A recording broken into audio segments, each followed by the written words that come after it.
नमः शिवाय।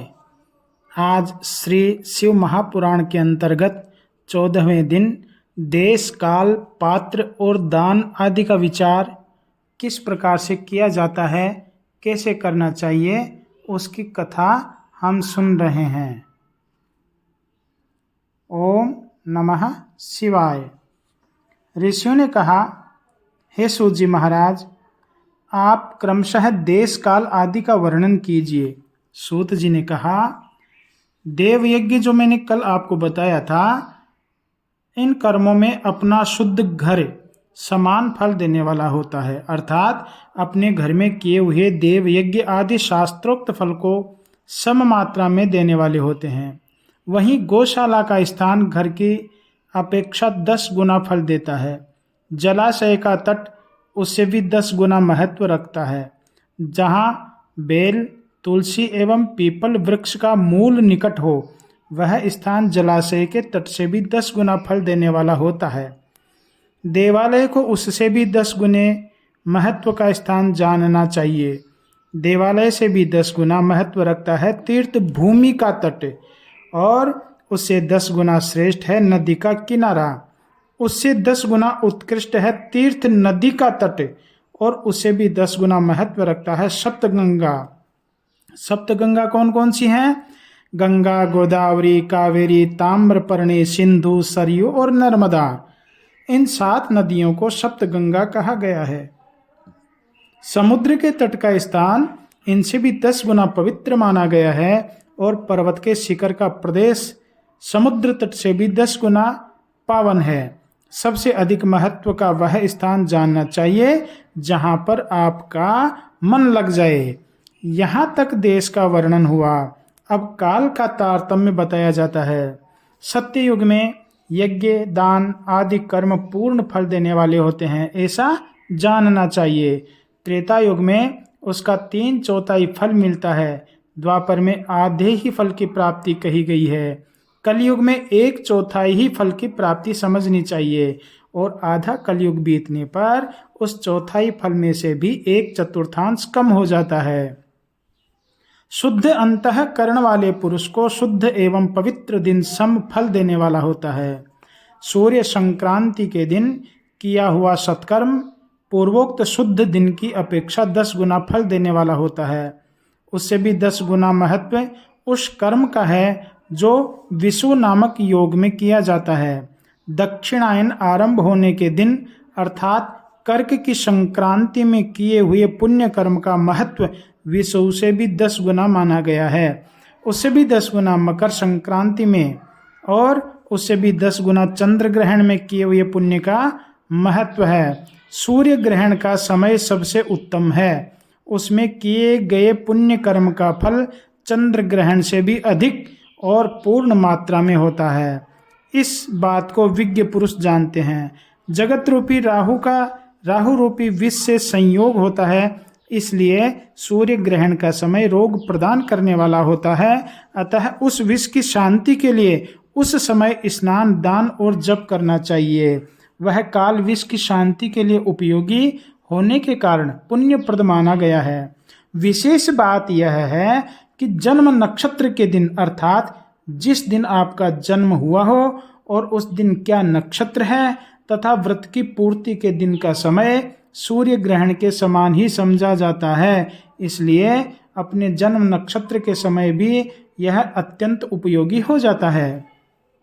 परंतु महापुरुषों के संग का काल करोड़ों सूर्य ग्रहण के समान पावन है, ऐसा ज्ञानी पुरुष जानते हैं, मानते हैं। जिस व्यक्ति ने 24 लाख गायत्री का जप कर लिया हो, वह भी पूजा का उत्तम पात्र है। वह संपूर्ण फलों और भोगों को देने में समर्थ है। जो पतन से त्राण करता, अर्थात नरक में गिरने से बचाता है, उसके लिए इसी गुण के कारण शास्त्र में पात्र शब्द का प्रयोग है। वह दाता का पातक से त्राण करने के कारण पात्र कहलाता है। गायत्री अपने गायक का पतन से त्राण करती है, इसलिए वह गायत्री कहलाती है।